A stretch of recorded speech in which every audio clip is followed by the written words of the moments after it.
Hi, Time Agent Brendan here to discuss a specific brief today that, given the fall in Doctor Who's ratings on TV terrestrial and on iPlayer, have the BBC, Bad Wolf, RTD and Disney got the strategy for the show run? Have they played it run? It is also timely to look at this now, knowing that the Disney decision on taking up Series 3 Beyond is expected shortly. So I thought it was a time to reflect, take a step back, and look at the actual raw situation Doctor Who is in today. I mean, I see a fundamental strategic series of mistakes have been made, and I will explore and evidence all of them. There is a clearly dominating a dose of hubris, arrogance, and complacency in the executives producing the show. A tactical error of going for this elusive new market of fans, then dismissing or aggressively going for the diehard loyal fans, then assuming that the Disney mammoth streaming power will cover for any inadequacies in the quality of the stories and the content. And then, if you add to that toxic mix of where we've gone wrong with the show, as we built to the new series, the Christmas season, the specials, and these three we've had so far, all we've heard over and over again is this is going to be the most controversial series ever. There's Millie Gibson saying so herself, and this is what it needs. You've got Ncuti Gatwa teasing the gayest Doctor. You've got the mention of gender pushing, societal pushing outfits. It's not the outfits, it's the fact that they want to push things and challenge the innocent public who are just paying their license fee and wanting to have some entertainment and drama. We've been told we're dammers, we're losers, we touch grass, we are called pork.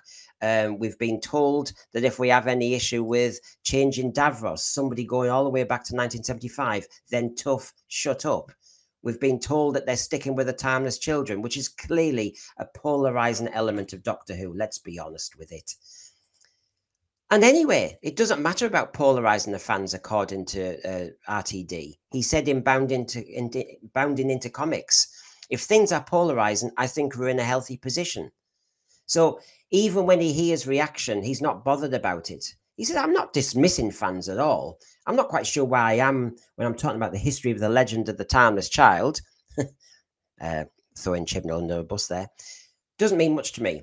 But the idea of a foundling, an orphan who doesn't know who his parents are, rich emotional territory, I'm sticking with that. And his argument is that if he's polarizing fans, that means we're active and we're talking and we're vociferous and we're still in play.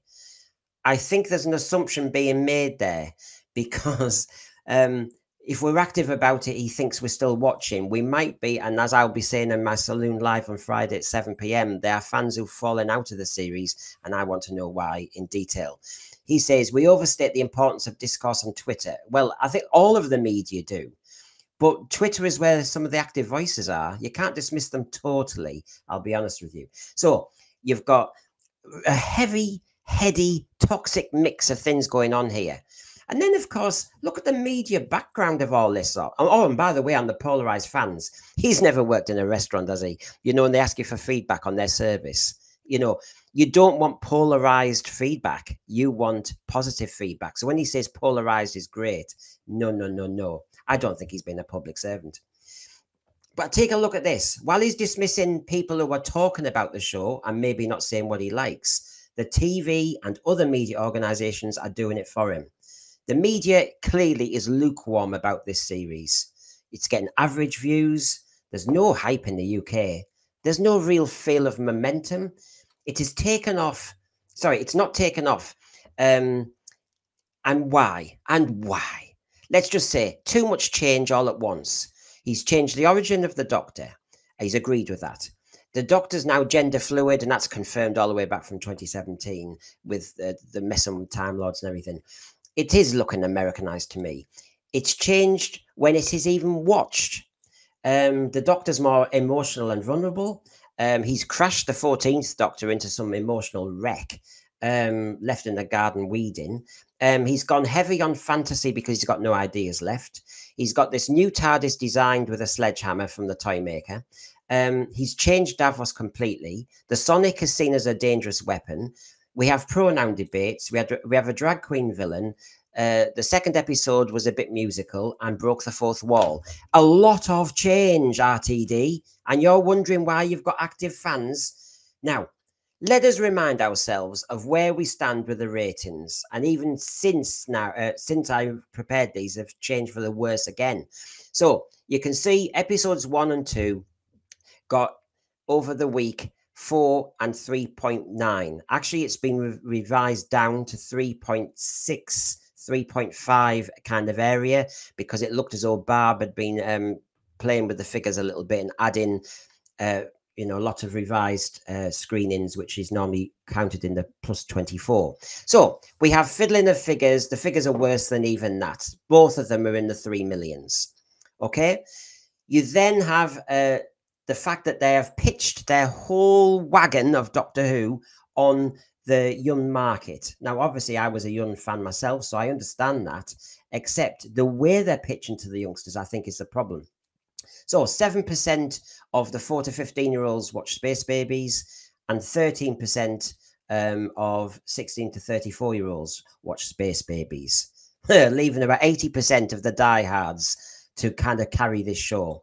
And you can see again, you only had 7%, 7% watch Devil's Card, 5% Space Babies of the 4 to 15 generation.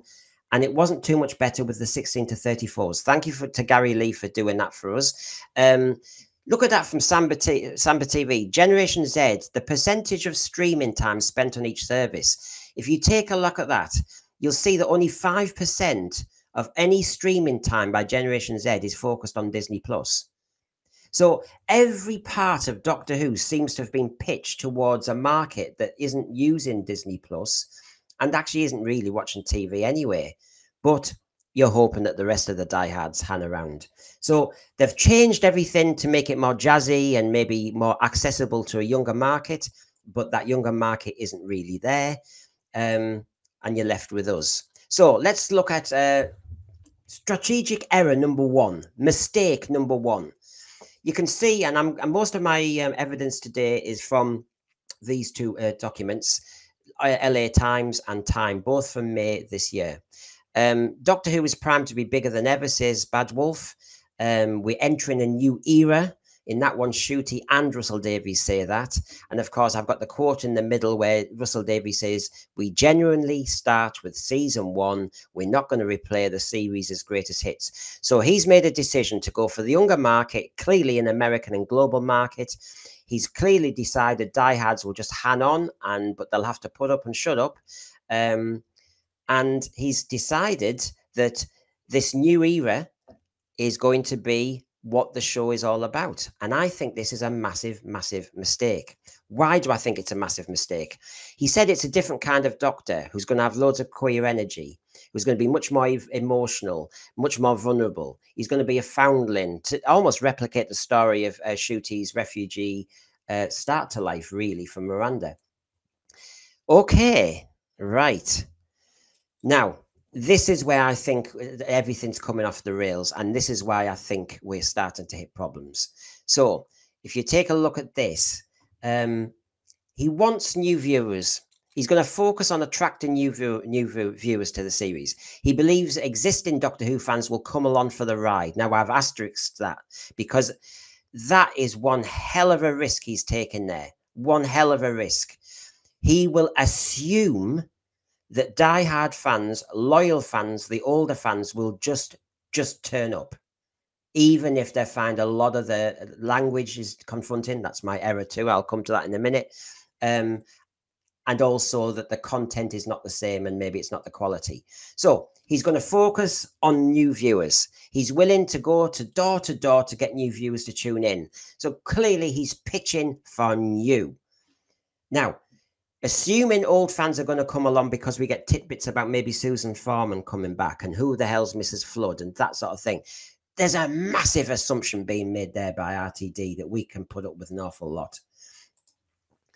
Now, take a look at this. And this is where I think Bad Wolf, and it's not just RTD, I'm making a major error. I'll make it bigger for a moment there.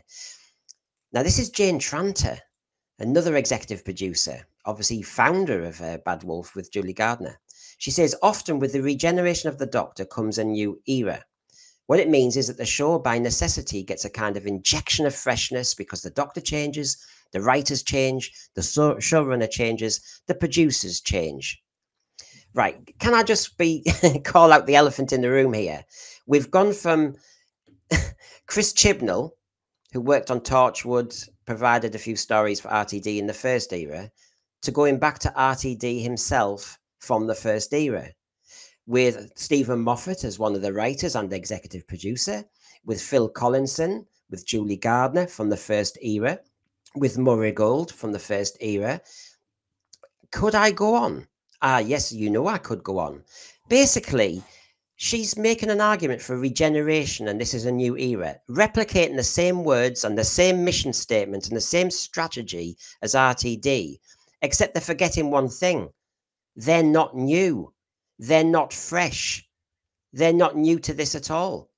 It's the same old group from 2005 to 2010 who were successful, I'll grant them, and I, for one, wanted RTD back after the hellhole of the Chris Chibnall era, but I understand now he's a changed man and he's got a different agenda. So how new is this show? And this is my other problem. They're trying to prove they're new.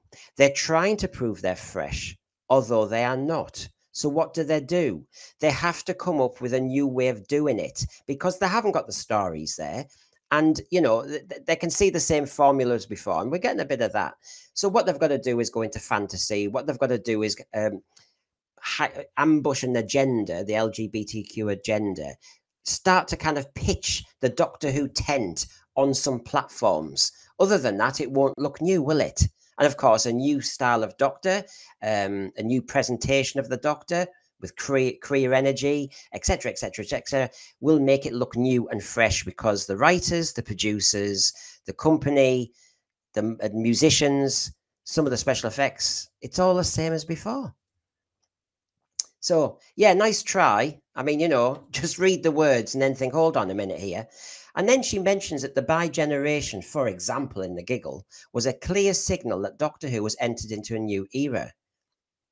Right, so the bi-generation was what? Two fingers up at diehard fans going, well, this is just to show you we're going to do things very different. Now, a lot of us at the time said it seemed very Disney, seemed very kind of, I don't know, it is inventing that Marvel universe. It is trying to go down there. And RTD, as you know, went further in his background video commentary about that and said, you know, every Doctor could be in their own little memory TARDIS, blah, blah, blah. So, of course, yeah, they have decided, and the ratings have said it hasn't been a success so far, to actually make everything new and fresh and exciting. Now, if you take a look at this one, we've got Julie Gardner, also part of the Bad Wolf team, of course, and founder of it, and was part of the initial team with RTD in 2005. I want everyone in the world to know Doctor Who and watch Doctor Who. The adventure, the hope, the optimism, the joy. I, for one, agree with you, Julie. I think you do understand the spirit of the show. The trouble is, because you've hired back RTD this time, you're not going to get that, or you haven't been getting that because you're getting other things as well. And you hear here that Bad Wolf really do want to be very ambitious and go big with Doctor Who, and therefore we want new fans, but surely to build on the old fans and keeping them there rather than putting them off. So I'm trying to say to you, they say they're new, but they're stale. They say they're new, but you know, they've got the smugness that they've done this once. And I don't see any challenge going on there. But it's interesting to see their ambition. Now, you can see, I mean, bless them in this LA article, you know, we're primed to be bigger than ever. They really obviously have this lovely idea that they can go global with this. And I, for one, would love to see that. Although I'm always aware that when anything goes global, what it ever was, whatever country it's from, whatever its little origins are, you tend to lose those. You do. It goes global, multinational, gets diminished, diluted, devalued, turned into more of just a kind of classic commodity that one day will be spurned. But yeah, we're in that position now where Doctor Who might just lose an awful lot of what it is. Although she says they want to keep the quintessential Britishness. Now, just taking a look at this again, I wanted to say something. While they want to go big and all the rest of it, they're the masters. You know, they pretend they're the masters of diversity and representation, and yet they misrepresent Doctor Who fans so badly. And this is another mistake I've got down here. And they mention in the interview the darker elements of society. When Gatwa's casting was announced in May 2022, everyone, now listen, everyone braced for racist and homophobic responses. So the BBC obviously love us and trust us and think we're all kind Doctor Who fans. Take a look at that. The assumptions are vile from the people who make the programme for us. Yeah, let me just park that for a minute, right? So they were braced for some vile reaction. Can you go down to the green bit? Ultimately, the backlash was small. And from that, and Gatwa says, sorry, losers, because, you know, he felt more love. Right, so shall we just say this in a slightly different way from this article and this interview? That Doctor Who fans overwhelmingly welcomed the choice of Ncuti Gatwa. Got it? And you can say that bit in the middle that some of the Star Wars fans didn't, you know, go too well to the selection of certain actors. Sorry, different franchise, actually different country as well. So can you just actually back off from that and just think that you had false assumptions? You were almost implying a criticism straight away of Doctor Who fans. And these are the ones you're writing for. Wow. No wonder there's been anger there. So, yeah, the masters of diversity and representation misrepresent their own Doctor Who fans. Well done on that one. You've made a straw man, and in the end, there wasn't anything there.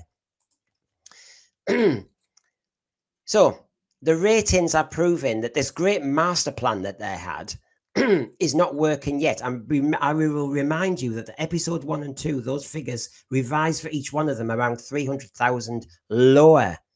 Go to Gary Lee's Facebook page and you'll see his postings. Yes, there's been an argument between Barb and Thinkbox there. So it's not working. And then we come to mistake number 2. We want new fans. We want new fans. You old fans will assume we'll just come for the ride. Will we? Since 2017, we've been told we've got that white male gaze. Good old Jodie Whittaker putting her foot in it there. But then I've put just a nice kind of, you know, little template for you there, a little kind of spread, a little kind of nutritional spread of what we've been called in the last few interviews. Dammers, I'm not saying the middle one there, pork. Tough, you know, if Davos changes, we're racists, we're homophobes, we're transphobes, we're bigots. Go and touch grass. Shut the door as you leave the room. You're not true fans. Are you feeling the love yet? Are you understanding the strategy? We are only going for new fans, the younger market. You older fans, get with the script. We know what we're doing. And if you challenge it, we're going to call you those things just to keep you silenced. It's a beautiful plan. It's really nice. It's very confrontational, very aggressive. And they've got to remember, fans have been getting attacked like this since 2017. For 7 years, damage has been done. Surely a clever showrunner and a clever team and a clever marketing team would say, shall we try and win back the diehards first? Shall we just go back to good old Doctor Who?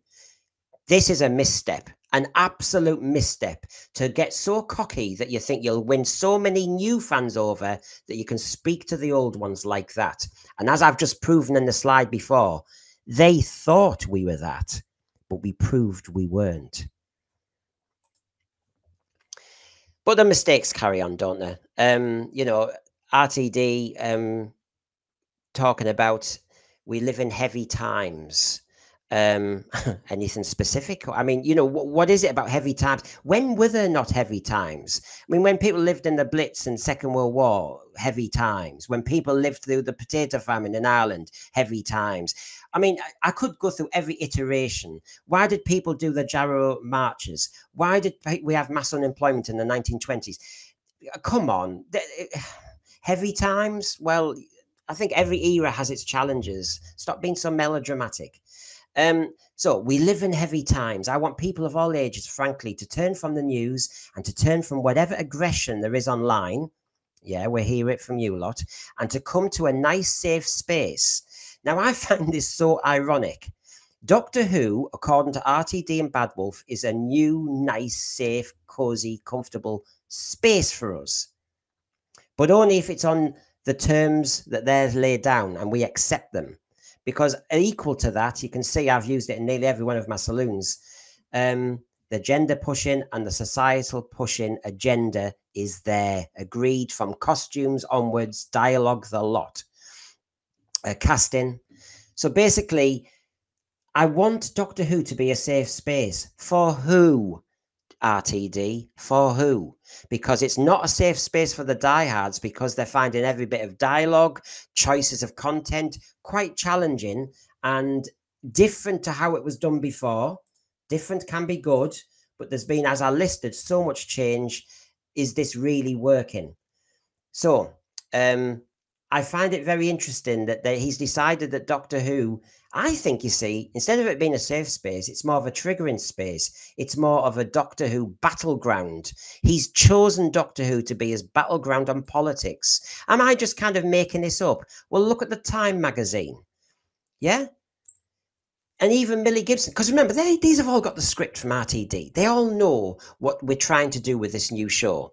And Millie Gibson says in the Time article, the season is full of absolute fire and themes that have never really been discussed before on a platform like Doctor Who. Doctor Who's not a platform. Doctor Who is a drama and entertainment show. Used to be educational show. Doctor Who should be good story writing and good drama with good characters. Platform. I wouldn't ever say The Green Death was a platform. I wouldn't have said Planet of the Spiders was a platform for what, Buddhism? I mean, platform. And so they give it away in the language. They give away that they have an agenda. They agree with the agenda while they're on the program, and that this agenda is to spread their polemic, to lecture, to be didactic, to give us speeches, to get on their soapbox, to shout at us and patronize us. Because remember, they thought we were racists when we proved we weren't. Right. Okay. You can see I'm really happy. Feel really loved. So it goes on. I mean, I could show how many examples. So while we're getting this nice background to Shooty, he's bought a house in South London. Yeah, bought a house. So he's doing very well. I know we've heard where he found it hard. He even lists this. It's a really traumatic moment for him. I know he says he's faced some oppression in Britain, even though the country, I think, give him a good start to his life from the age of 2. He got into the Glasgow Conservatoire, so that's well done. He actually even talked about that he actually had to do, while he was studying drama, he had to also work at the same time. I mean, it's a new one on me, that one. I've never done that. When I was at uni, I never had another job. When I was doing my A-levels, I was only working in a hotel 8 hours a night, getting in late, 3 or 4 in the morning, and then getting back to college at 8 in the morning, cycling there, writing essays, doing exams. Oh gosh, new thing. So I can feel the oppression. Gosh. Anyway, within this article, he always says, you can see in the red at the bottom, a few people have written to me that no, red is my problem. Gatwa agrees that there is a slow backsliding toward old formulas that work, less diversity, less pushing for different stories to be told. So in the media, he has noticed, apparently, that there is some backsliding towards, hold on a minute, are we going too far with too much diversification and mixed representation in adverts and all the rest of it? The things are getting everybody kind of problematized. And that means there'll be less diversity and less pushing for different stories. You could argue this is an argument for Shooty Gatwa as, you know, a black man saying, I don't want this to happen because there'll be less stories and roles for me. It's a pitch for work. I mean, that's all it is, isn't it? It's like me saying when I was a teacher, you know, oh, they've changed how you do lessons and they've changed how you do this, and it's not the way I teach. So basically, I can't have any of this backsliding into different standards because, you know, you're compromising my standards. It needs to be what I do. Hold on a minute. You're pitching for yourself. It's a self-centered position. You're trying to actually basically say, I want work, so I want more stories with me in it. But they make it sound like backsliding, the opposite of progression. Mm. So I found that a bit of an interesting one because yeah, he's thinking of building a school in Rwanda with his money. Brilliant, philanthropic, great, great, great, great, great. But if the media has learned that the 90% of the population are getting a bit irritated by too much of this DEI, then they're making a good decision. And yes, it may be there's less roles for certain people of certain ethnicities in Britain because of the actual population look. But isn't that just the same that lots of women over 50 say it's hard to find acting roles because they're all written? It's the same thing. Right. So I'm still on problem 2, really. I've got 3. Here's my 3rd one. I feel sorry in a way, for Bad Wolf. They have such a good little hinterland. His Dark Materials, based on Philip Pullman's trilogy, that was great. The Discovery of Witches, I haven't mixed it up. His Dark Materials, Philip Pullman. Discovery of Witches, Deborah Harkness, another trilogy. 2 good writers, a nice solid trilogy to be presented on the screen. Both of them very successful. But you see, what we've got now is because their 3rd mistake, by the way, is to bring RTD back. Because while they've used in their previous dramas established authority figures, good writers of depth and complexity who don't patronize to their readers, otherwise they wouldn't sell any books, they've brought Russell T back. And of course, I've shown you on many saloons now that they don't know how to control him. David Tennant noticed the guardrails are off RTD now.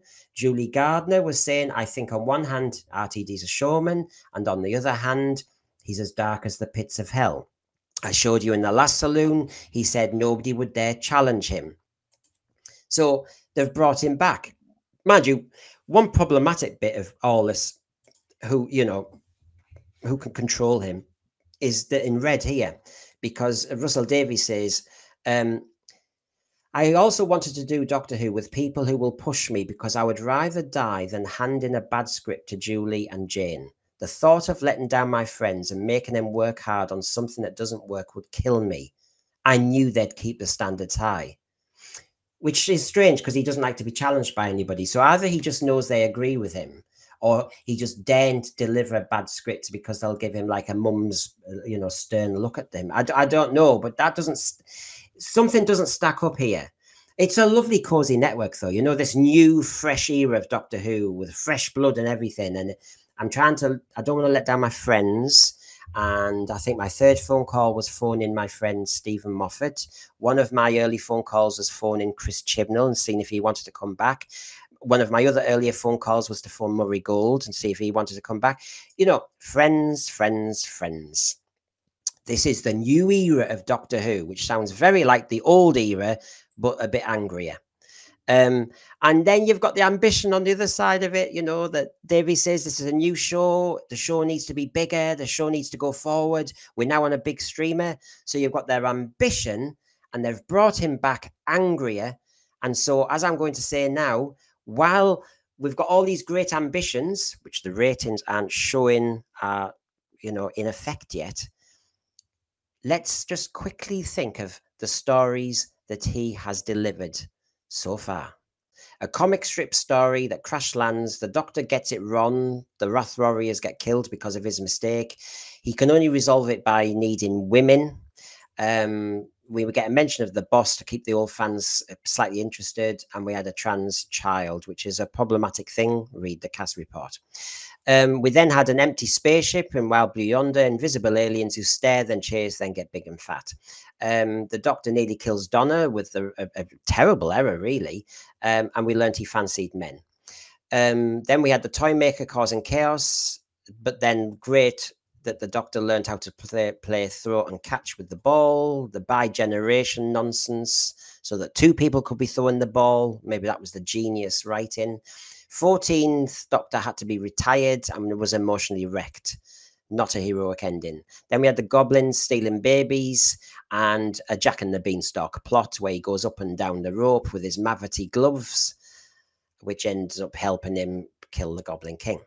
We had baby refugees in space, a bogey monster, methane propulsion ship. The Doctor needs to work it out. But Ruby had the solution. She said it's a fairy story, and he went, "Oh yeah." The maestro appears to silence the world of music. The Beatles actually saved the day. The Doctor got stuck in a drum, and then the Doctor has a dance. The Doctor then stands on a landmine and works everything out by standing on the landmine. That's what we've had so far. Are you hearing any big science fiction concepts? Are you hearing very complex ideas like Discovery of Witches would have, or his Dark Materials? I mean, it's not the same quality. They could have gone for a different type of writer, I would suggest, rather than picking a friend. So we come to actually the fourth mistake I think they've made, which is, and it's nothing against Disney at all. I think they've made the mistake that Disney will just solve everything for them, which is, if we stream to the whole world on such a powerful mammoth platform as Disney, the content and the stories don't have to be high quality. We'll just have reach. So basically, those who are looking for quality, maybe the die-hard fans who want canon to be applied a little bit, etc., doesn't matter, because we'll have reach. And the trouble there is, you better make sure you get reach, otherwise you've not planted that root, and you've uprooted your die-hard fans. And in the end, you've got a real problematic situation. Remember, after 7 years of attacking us and changing the Doctor Who canon. So I think Disney, as I've shown you on that Samba TV thing, only 5% of Generation Z use Disney Plus. So we're on a streaming platform that was going to go mass appeal. And maybe it's not talking to the market they want. And I do think that RTD has actually got a little bit lazy with his ideas and his content and his writing, because it's all his agenda now. And unfortunately, that means that while the quality goes down, they're just hoping that all those cracks will be covered by Disney just streaming to the whole of the planet. So it's a worry. It really is a worry. They've changed the show for Disney. They've changed the show to go global. They've changed the show to be accessible to new fans. The new fans aren't rooting yet. They're not planting themselves on the Doctor Who turf yet. And yet the diehard fans are starting to find that their roots are starting to ache and strain. And just before I go on to advertising, so what resolution can we have? I mean, 2 seasons are in the can. How much damage can be allowed? I mean, I know we're very Disney dependent now. And I know a chastened BBC might take fright and drop the show, axe it or rest it, but we'll never know that, will we? Which version it's going to be. Disney might take flight, because look what happened with Snow White. They ended up having to do expensive remounts and reshoots. I honestly think at the moment that the BBC and Disney will plow on regardless with the 2 seasons. Now, Disney's got a different decision to make about whether they carry on with season 3. I mean, if Disney dropped it, I think the BBC will probably drop it, because they see the problem as going all the way back.